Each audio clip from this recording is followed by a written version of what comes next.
The autumn market at Thornford Crossing was no place for a woman alone. Saren knew this. She felt it in the hostile glances from merchants who recognized her threadbare cloak as belonging to the northern villages. She tasted it in the ash-thick air that hung over the border town like a warning, and she heard it in the whispered accusations that followed her from stall to stall.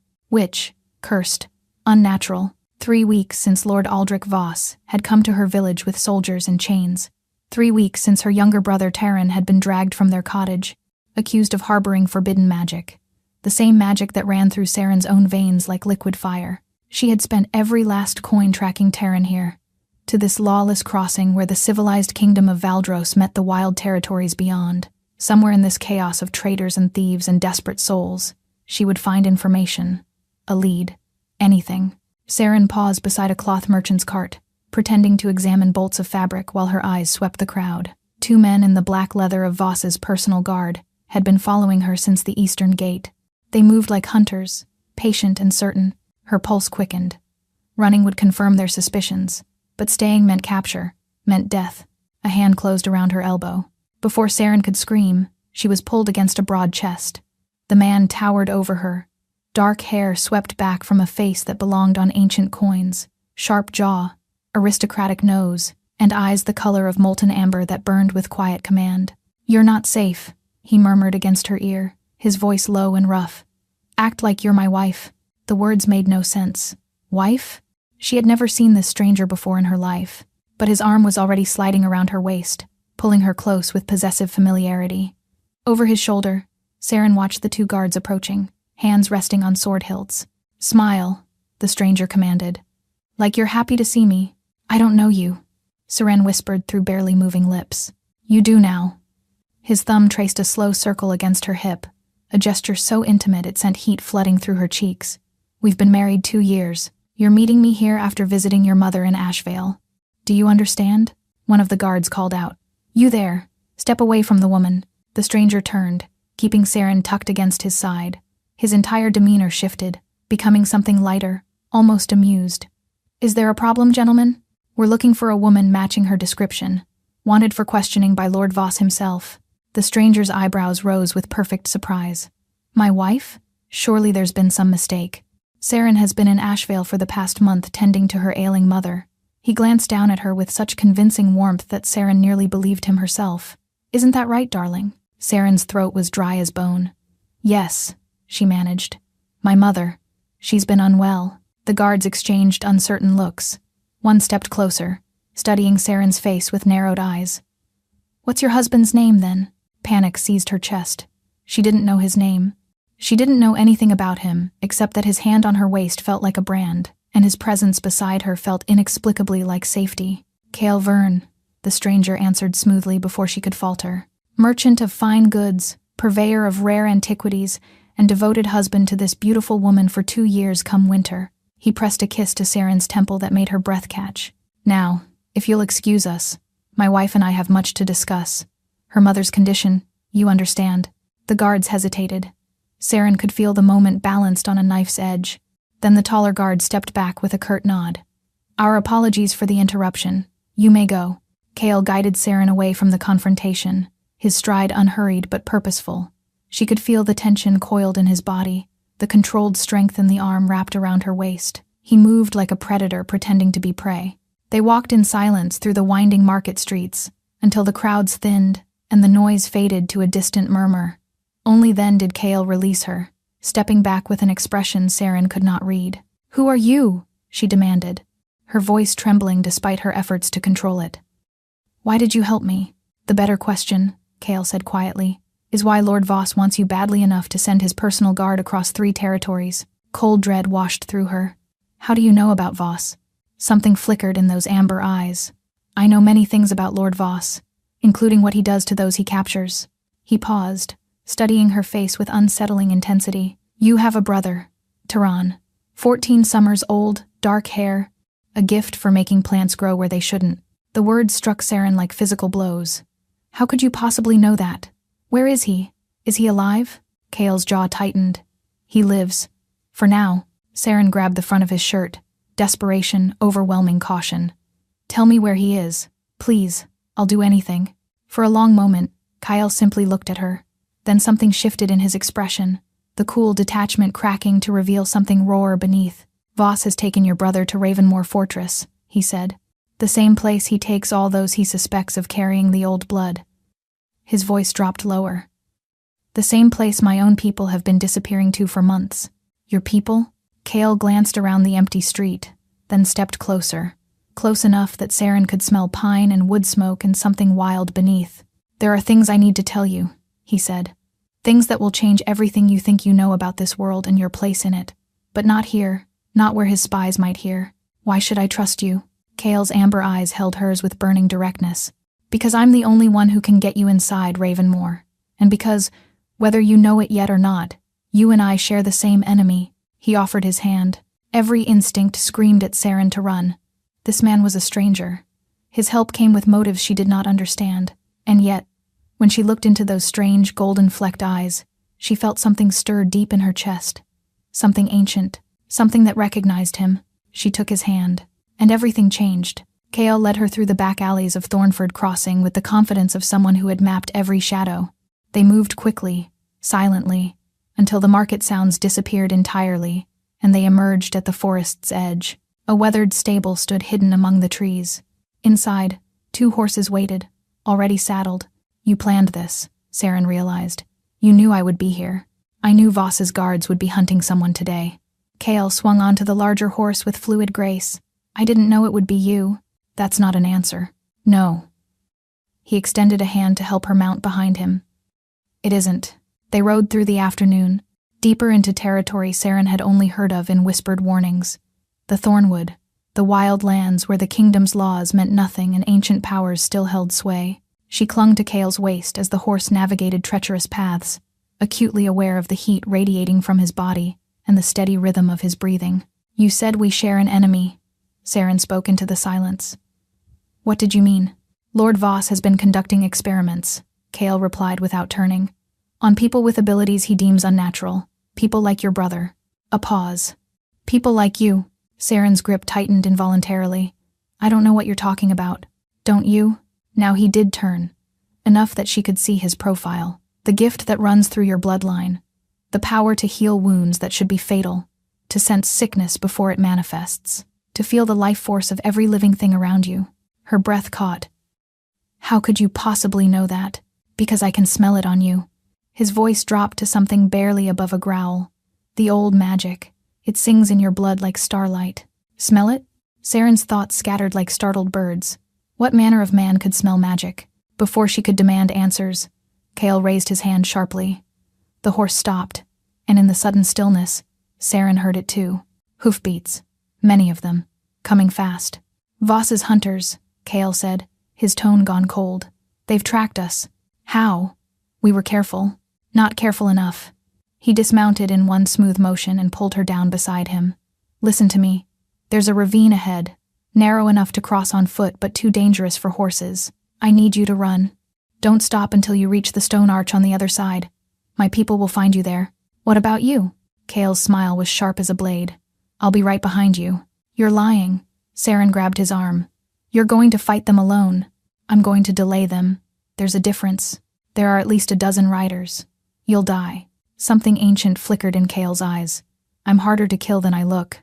The hoofbeats grew louder. Shouts echoed through the trees. Saren could see torchlight dancing between the trunks. "Go," Cale commanded. "Now. Not without you." The words left her mouth before she could stop them. "I won't let another person die for me. Not again." Cale stared at her with an expression she could not name. Then his hand came up to cup her face, his palm rough and warm against her cheek. "Brave woman," he murmured. "You don't even know what I am. Then show me." The hunters broke through the tree line.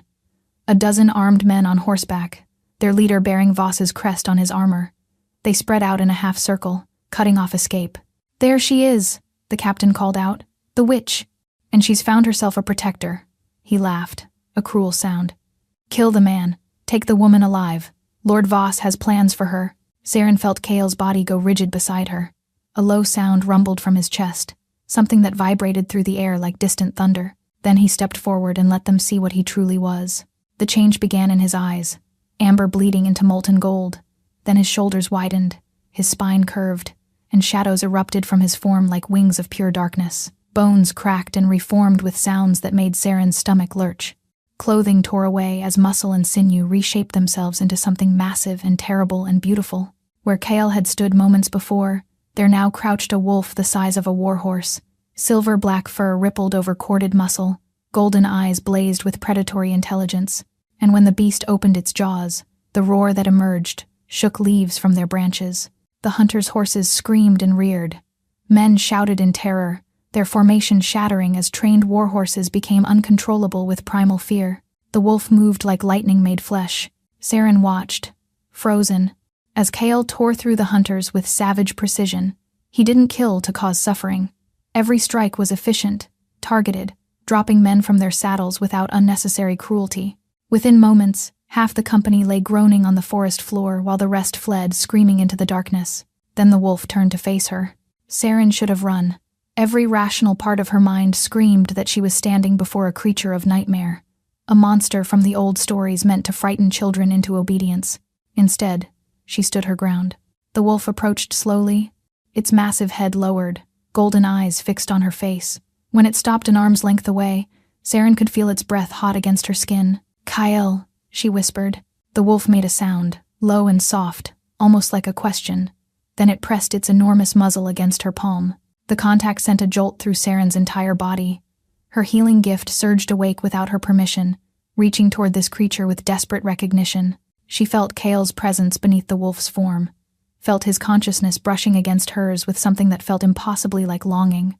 Then the wolf pulled back, and Chaol was there again, kneeling naked in the moonlight, breathing hard, his golden eyes slowly fading back to amber. "Now you know," he said roughly, "what I am, what my people are."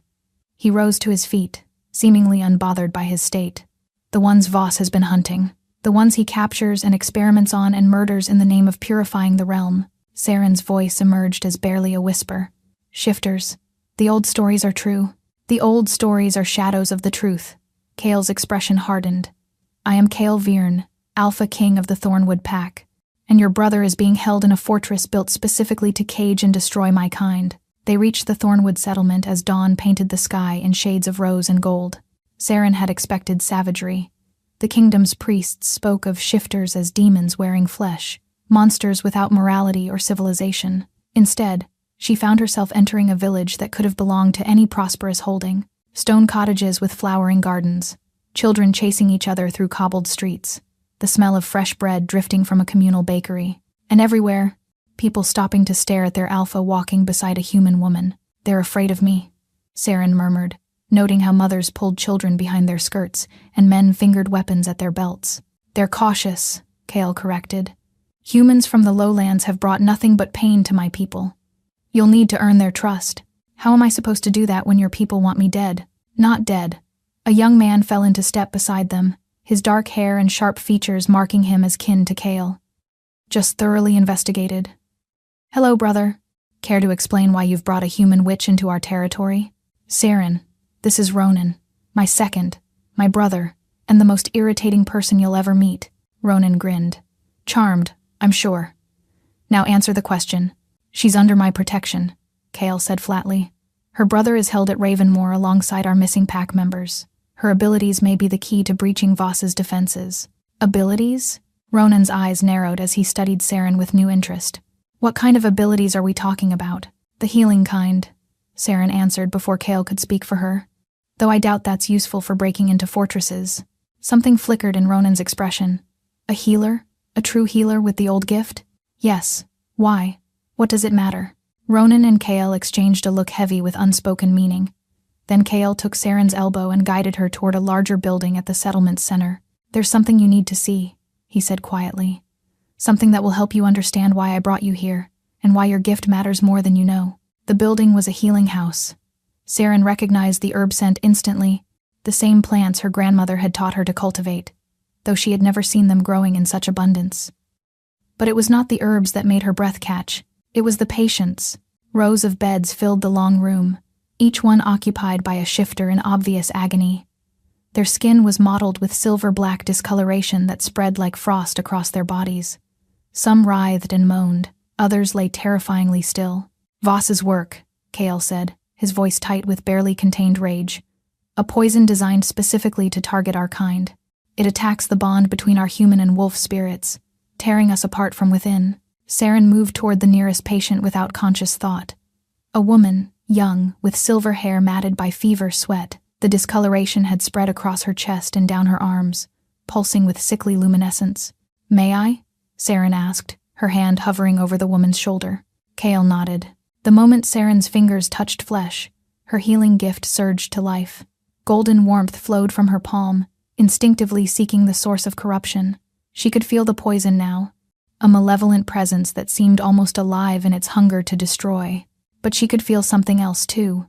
The woman's wolf spirit, trapped and terrified, fighting desperately to survive. "I see it," Saren breathed. "The poison. It's not just killing the body, it's severing the soul. Can you heal it?" Saren closed her eyes, reaching deeper with her gift. The poison recoiled from her light, retreating slightly before surging back with renewed aggression. It was strong, stronger than anything she had ever faced. "I don't know," she admitted. "I've never encountered anything like this. It's designed to fight back, to consume any healing energy directed against it. There has to be a way." Ronan's voice cracked with emotion. "That's my mother lying there. She was captured 6 months ago, experimented on, then dumped at our border like garbage. She's been dying by inches ever since." Saren looked from the suffering woman to her son's anguished face to Kale's carefully controlled expression. These were not the monsters from her kingdom stories. These were people, family, fighting to survive against an enemy who wanted them erased from existence. "I'll try," she said. "I can't promise anything, but I'll try." She placed both hands on the woman's chest and opened herself fully to her gift.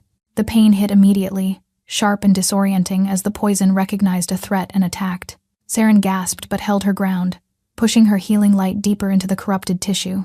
She could feel the woman's wolf now, a silver presence wrapped in chains of darkness, howling for release. "Hold on," Saren whispered. "I'm coming for you." She gathered every fragment of power she possessed and sent it blazing into the heart of the corruption. The reaction was instantaneous and violent. Saren screamed as the poison latched onto her gift and began to devour it. She tried to pull back, but the connection was already too deep. She could feel the darkness crawling up the thread of her power, racing toward her own spirit like fire along a fuse. "Saren," Kale's voice, distant and desperate. Then hands gripped her shoulders, and she felt something else pour into her. Wild energy, fierce and protective, wrapping around her gift like armor. Kale's power, his wolf reaching for her through the chaos. Together, their combined force slammed into the poison. For one eternal moment, the battle hung suspended, light against darkness, life against death. Then, slowly, impossibly, the corruption began to retreat. Saren watched through exhaustion-blurred vision as the silver-black discoloration faded from the woman's skin. Color returned to pale cheeks, eyelids fluttered, and a voice, weak but alive, whispered a single word. "Ronan? Mother." The young man collapsed beside the bed, gathering the healed woman in his arms. "Mother, you're back. You're really back." Saren swayed on her feet. The room was spinning. She had given too much, far too much. Strong arms caught her before she could fall. "I have you," Kale murmured against her hair. "I have you. Rest now." Saren wanted to argue. She wanted to ask what had happened, how their powers had merged, what it meant that his wolf had reached for her so instinctively, but her body had already made the decision for her. As darkness claimed her consciousness, the last thing she felt was Kale lifting her in his arms, and the last thing she heard was his voice, rough with emotion she could not name, speaking words in the old tongue that her grandmother had taught her to recognize. "Mine to protect, mine to keep, mine." Saren woke to firelight and the scent of pine. She lay in a bed softer than any she had known, covered in furs that held lingering warmth. The room was modest but comfortable, with herbs drying from wooden beams and a window that looked out onto the moonlit forest. How long had she slept? Saren pushed herself upright, wincing as her muscles protested. The healing she had performed on Ronan's mother had drained her more thoroughly than anything in her life. Her gift felt distant now, a faint ember where there had once been a steady flame. "You should rest longer." Kale sat in a chair by the fire, watching her with those unsettling amber eyes. He had changed into simple clothing, loose linen shirt and dark trousers, but nothing could make him look ordinary. Power radiated from him like heat from a forge. "How long was I unconscious?" Saren asked. 2 days. 2 days. Her brother had been in Voss's hands for 3 weeks already. Every hour mattered. I need to leave, she said, throwing back the furs. Taryn is still trapped. Still imprisoned? Yes. And you're still too weak to help him. Cale's voice was gentle but immovable. Rushing to Ravenmoor half-dead will accomplish nothing except getting you captured alongside him. Saren wanted to argue. Instead, her legs buckled the moment she tried to stand, and she found herself sitting heavily on the bed's edge. Impossible, woman, Cale murmured, rising to bring her a cup of something warm and fragrant. Drink this. It will help restore what you gave. Their fingers brushed as she accepted the cup. The contact sent that same jolt through her body, that strange recognition that had haunted her since the first moment he touched her. What happened? She asked quietly. When I was healing Ronan's mother, something changed. Your power and mine, they merged. Cale sat beside her on the bed, close enough that she could feel his warmth. My wolf reached for you without my permission. It recognized something in your gift and responded on instinct. Recognized what? Cale was silent for a long moment. When he spoke, his voice was rough. Among my kind, there are legends of soul bonds, connections that transcend the physical, linking two spirits so completely that they become halves of a single whole. Saren's breath faltered. You're saying I'm saying my wolf believes you are its mate. His amber eyes met hers with unflinching honesty. I felt it the moment I saw you in the market. This pull, this need to protect you that goes beyond reason. I told myself I was helping you because of your brother, because your healing gift could save my people. But that was a lie I told myself to avoid this truth. The words hung between them, heavy with implication. I barely know you, Saren whispered. I know. Cale's hand rose slowly, giving her time to pull away. When she didn't, his fingers traced the line of her jaw with heartbreaking tenderness. And I would never force a bond on someone unwilling. What my wolf wants and what I choose are different things. Are they? His eyes flashed gold for just an instant. They have to be. You're human. You have a brother to rescue and a life to return to. I won't trap you in a world that isn't yours simply because my beast has claimed you without your consent. Saren should have felt relieved. Instead, she felt an ache in her chest that matched the longing she saw carefully hidden behind his controlled expression.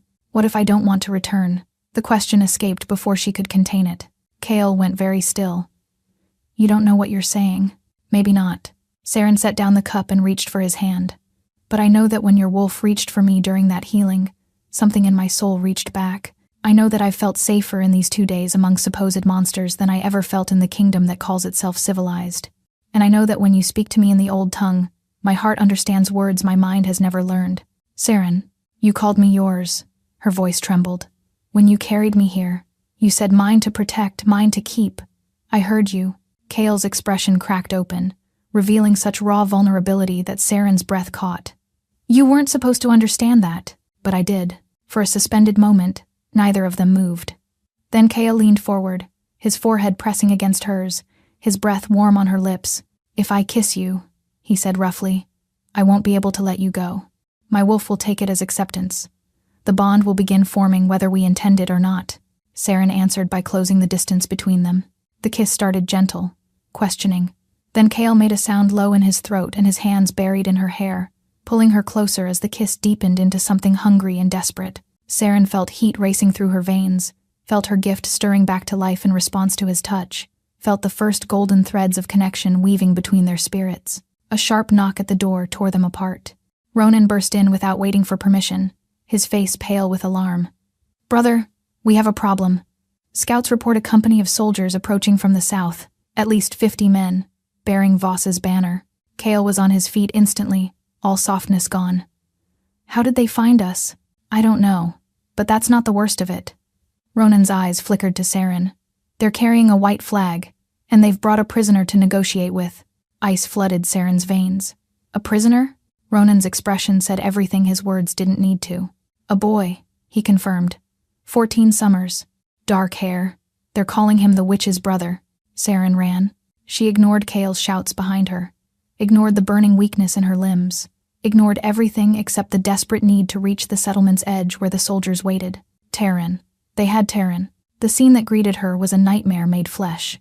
50 armored soldiers formed a precise line just beyond the village boundary. At their center, mounted on a white stallion, sat a man whose face Saren had seen only once, but would never forget. Lord Aldrich Voss. He was handsome in the way of poisonous flowers, all sharp elegance and cruel beauty, Silver hair swept back from a face unmarked by age despite his 60 years. Eyes the color of winter ice regarded the gathering crowd with amused contempt, and beside his horse, chained and bleeding, stood Tehran. "No," Saren breathed. Her brother looked smaller than she remembered. 3 weeks of imprisonment had hollowed his cheeks and dimmed the brightness in his eyes, but when he saw her pushing through the crowd, something sparked back to life in his expression. "Saren, don't do this!" A guard struck him across the face, silencing him. "Ah, there she is." Voss's voice carried easily across the space between them. "The little healer who's been causing so much trouble. I must admit, I'm impressed. Not many humans survive more than a day in shifter territory without being torn apart." Kale appeared at Saren's side, his presence a wall of barely contained fury. "You have no authority here, Voss. This land belongs to the Thornwood Pack." "Authority?" Voss laughed, a sound like breaking glass. "I have 50 soldiers, a hostage, and the full backing of the kingdom's crown. What authority do you have, beast? The right to roll in dirt and howl at the moon? State your terms," Kale said through gritted teeth. "Why have you come?" Voss's smile widened. "Straight to business. I appreciate that." He gestured lazily at Tehran. "The boy's gift is weak, useful for experimentation but ultimately disappointing. His sister, however, interests me far more. A healer powerful enough to purge my poison from a shifter's blood? That's a specimen worth acquiring." Saren felt ice crawling up her spine. "Specimen? Oh, don't look so frightened, child. My research serves the greater good. Understanding how your gift works will help me develop more effective methods for eliminating the shifter plague. You'll be contributing to the purification of the realm." His eyes glittered. "I'm offering a simple exchange. You surrender yourself willingly, and the boy goes free. Refuse, and I'll have him gutted right here while you watch." The guards drew swords, positioning them at Tehran's throat. "Saren, no," her brother shouted. "Don't listen to him. He'll kill us both anyway. Run. Silence him." Another blow sent Tehran to his knees. Saren stepped forward before Kale could stop her. "If I come with you, you'll release him? Unharmed?" "Saren, don't," Kale growled, catching her arm. "He's lying. The moment you're in his hands, your brother becomes worthless to him. And if I refuse? He dies now instead of later?" Voss watched their exchange with evident pleasure. "The beast makes a fair point. Actually, you have no guarantee I'll honor my word, which is why I'm prepared to offer something more substantial." He reached into his cloak and withdrew a vial of glowing silver liquid. "Do you know what this is?" The shifters in the crowd recoiled. Even Kale went rigid beside her. "The perfected formula," Voss continued. "1 drop in your village's water supply would wipe out every shifter within a day. Slow, painful, irreversible." He smiled. "Come with me now, and I'll destroy this vial in front of your new friends. Refuse, and I'll return with enough to poison every pack in the Thornwood." Silence fell over the gathering. Saren looked at the faces surrounding her. Ronan, his mother still weak from her healing, clutching his arm with fragile fingers, children hiding behind their parents' legs, elders who had likely survived countless persecutions only to face extinction now. Then she looked at Kale. At the man who had risked everything to save her, whose wolf had claimed her as its mate, whose kiss still burned on her lips. "Don't," he said quietly, for her ears alone. "We'll find another way." "There is no other way." Saren touched his face, memorizing its lines. "If I don't go, everyone dies. You know this. I won't let you sacrifice yourself. It's not your choice to make." She kissed him then, quick and fierce, pouring everything she couldn't say into that brief contact. Then she pulled away and walked toward Voss before Kale could stop her. "Wait," Ronan's voice cut through the tension. "You can't take her. She's his mate. I sensed the bond forming when they healed my mother together. Every pack in the territory will come for your blood." Voss's eyebrows rose. "Mate? You've bonded with this creature?" He laughed with genuine delight. "Oh, this is even better than I hoped. The Alpha King's human mate, delivered willingly into my hands. The political implications alone are delicious." He snapped his fingers. Soldiers surged forward, grabbing Saren and dragging her toward the horses. She didn't fight. What would be the point? "The boy," she called out. "You promised." Voss considered for a long moment, then shrugged. "I'm feeling generous today. Release him." The chains fell from Tehran's wrists. He stumbled forward, and Ronan caught him before he could collapse. "Saren," her brother sobbed. "Saren, please. Take care of him," she told Kale, holding his gaze as soldiers lifted her onto a horse. "Keep him safe. That's all I ask." Kale's eyes blazed pure gold, his wolf barely contained beneath the surface. "I will come for you," he said, his voice carrying clearly across the distance. "Do you hear me, Voss? Whatever hole you drag her to, I will find it, and when I do, I will tear out your throat and feed it to my wolves." Voss smiled. "I'm counting on it."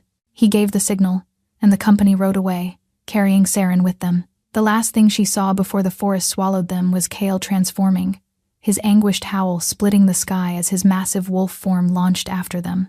But even an Alpha King couldn't outrun 50 soldiers. And as the distance grew, Saren felt the fragile threads of their new bond stretching thinner and thinner, until, with a sensation like her heart being torn in two, they snapped. The dungeons beneath Ravenmoor Fortress smelled of death and despair. Saren had lost track of time. Days, perhaps weeks, had passed in a blur of cold stone walls and iron bars. Voss visited regularly, extracting samples of her blood, testing her limits, forcing her to heal wounds he inflicted on captured shifters, just to observe her gift in action. Each healing left her weaker. Each day, she felt more of herself slipping away.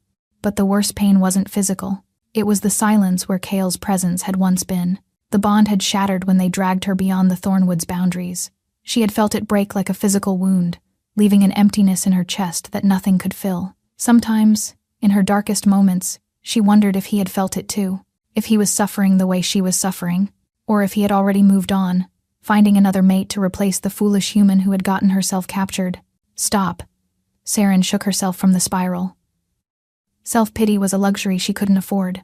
The sound of footsteps echoed in the corridor, not the heavy tread of guards. Something lighter, more furtive. "Saren?" She scrambled to the bars of her cell, hardly daring to believe. "Taran?" Her brother emerged from the shadows, dressed in a stolen guard's uniform with a ring of keys clutched in his trembling hands. "I found you. Thank the old gods. I found you. How are you here? You were supposed to be safe with the pack." "I was." Taran fumbled with the keys, trying lock after lock. "But Kale is planning something dangerous. An assault on the fortress, with every warrior he can muster. He's going to get everyone killed trying to rescue you." Saren's chest constricted. "No. The defenses here. Voss has been preparing. He wants Kale to attack. It's a trap." "I know. That's why I came ahead. Ronan gave me a stolen uniform and maps from a captured soldier. If I can get you out before the assault begins." The lock finally clicked open. "We might be able to warn them. Stop the attack before it's too late." Saren grabbed her brother's hand and ran. They navigated the labyrinthine corridors through a combination of Taran's stolen knowledge and Saren's instincts. Twice they nearly stumbled into patrol routes. Once, they hid in a storage closet while guards passed inches away. "How did you even get inside?" Saren whispered. "Ronan created a distraction at the southern wall 2 nights ago while I slipped in through the servants' entrance. I've been hiding in the lower tunnels since, waiting for my chance." Taran's young face was grim. "Kale didn't want me to come. Said I was too young, too vulnerable. But I couldn't let you die for me. Not when this whole mess started because Voss wanted to get to you through me." "Taran, I was bait, Saren. This whole time, I was bait. Voss knew about your gift before he ever took me. He knew you'd come looking, knew you'd lead him straight to the Thornwood pack." Tears streaked her brother's cheeks. "Everything that's happened, the poison, the attacks, your capture, it's all been part of his plan." The revelation hit Saren like a blow. All this time, she'd thought she was fighting to save her brother. Instead, she'd been dancing to Voss's tune from the very first step. They emerged into a courtyard just as dawn broke over the fortress walls, and there, silhouetted against the rising sun, stood an army of wolves. Hundreds of them, more shifters than Saren had ever seen, their fur ranging from midnight black to silver white, their eyes gleaming with predatory focus. At their head, massive and magnificent, stood a wolf she would recognize anywhere. "Kale." "No," Saren breathed. No. It's too soon. The trap isn't." Horns blared from the fortress walls. Gates slammed shut behind them, cutting off retreat. And from the ramparts above, Voss's voice carried like poison on the wind.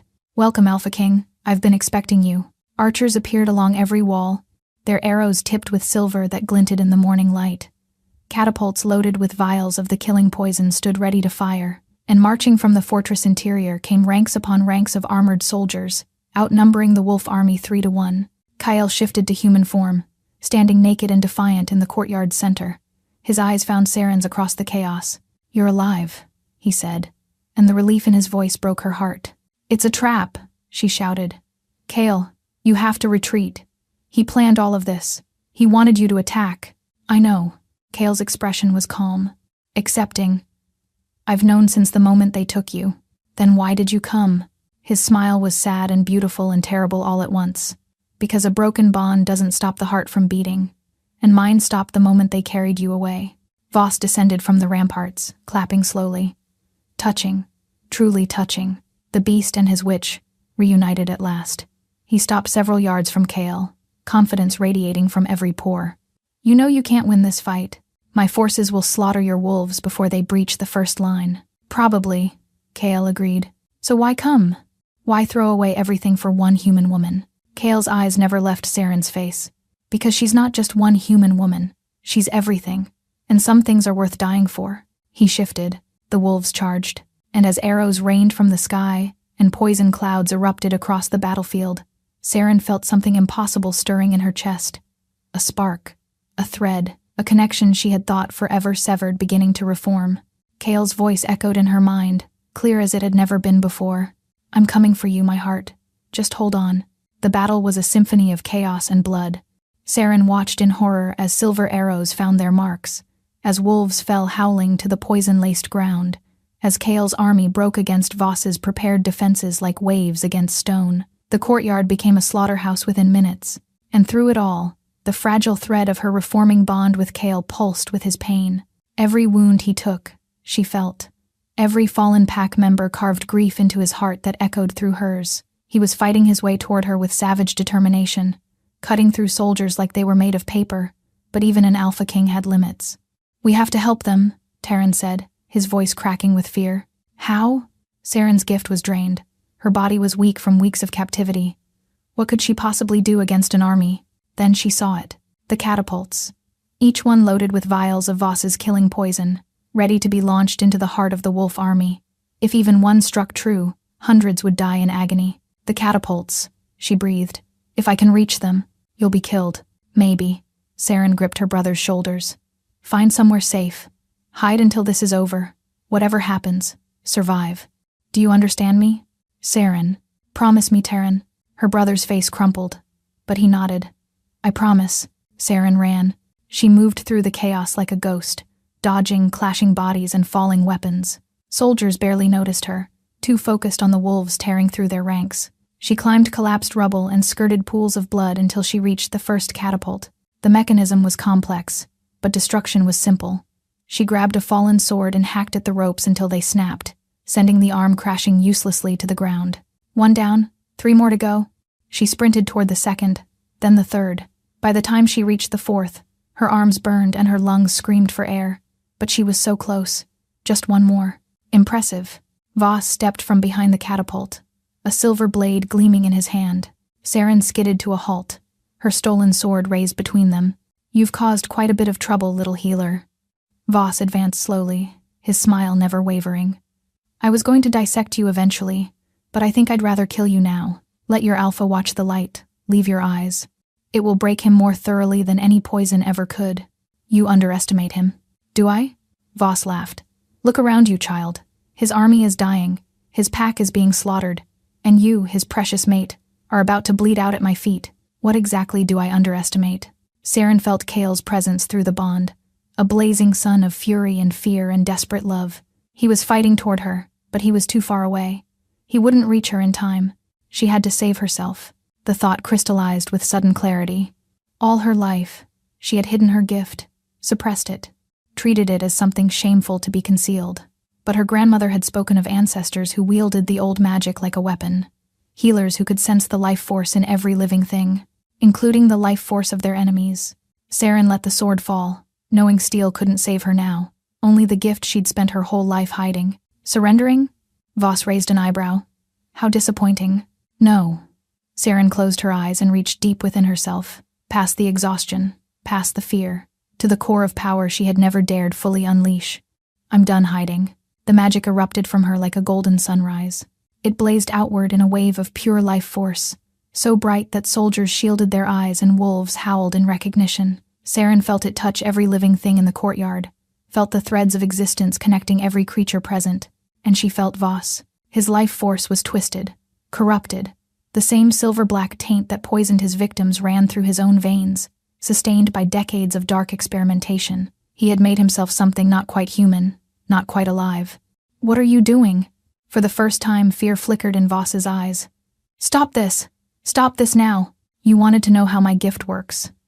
Saren opened her eyes, and they blazed with golden light. "Let me show you." She reached for the corruption inside him and pulled. Voss screamed.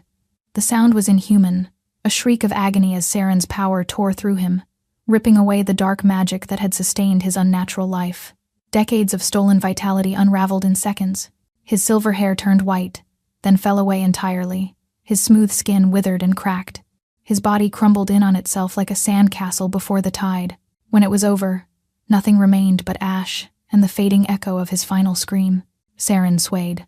The magic had taken everything she had and more. Her vision darkened at the edges. Her legs gave way beneath her. But before she could fall, arms caught her. Kale.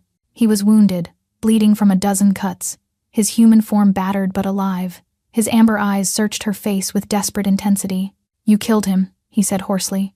"You actually killed him." "I think I did." Saren's voice was barely a whisper. "Is it over?" Kale looked across the courtyard. Without their leader, without the threat of the catapults, the remaining soldiers were surrendering in droves. Wolves stood victorious among the fallen, howling their triumph to the brightening sky. "It's over," he confirmed. "Thanks to you." "Good." Saren smiled weakly. "Then I can rest now." "No." Kale's arms tightened around her. "No. Stay with me. Stay awake. The healers will." "I gave too much." She could feel it, her life force flickering like a candle in the wind. The magic. It takes from the user when there's no other source. "I knew the cost." "You knew?" Anguish shattered his composure. "You knew it would kill you and you did it anyway. Some things are worth dying for." She echoed his words back to him. "You said that yourself." "Not you. Never you. I love you." The words came easily now, when there was nothing left to lose. "I think I loved you from the moment you told me to act like your wife. I'm sorry we didn't have more time." Kale's expression transformed. The grief was still there, but something else blazed alongside it. Determination, defiance. The absolute refusal to accept the unacceptable. "No," he said. "I won't let you go. Not when I just found you." He lifted her in his arms and pressed his lips to her throat. But this wasn't a kiss. His teeth grazed her skin, sharp and deliberate, and she understood what he was offering. "The claiming bite," she breathed. "You said it could kill me, or save you." His voice shook. "My life force bound to yours, my wolf sharing its strength with your spirit. It might destroy us both, but I would rather die trying than live without you." Saren looked into his golden eyes and saw her whole future reflected there. A life she had never dared imagine, a love she had never believed she deserved.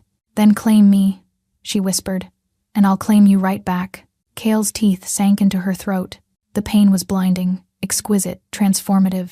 Saren felt his life force pour into her, wild and fierce and overwhelmingly powerful. It crashed against her fading spirit like a tidal wave, filling the empty spaces, rekindling the dying embers. But she didn't just receive.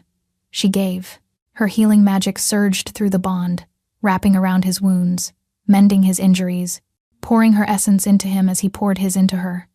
They became a circuit of shared power, each feeding the other, each saving the other. And when the exchange reached its peak, Saren pulled him closer and bit down on his throat.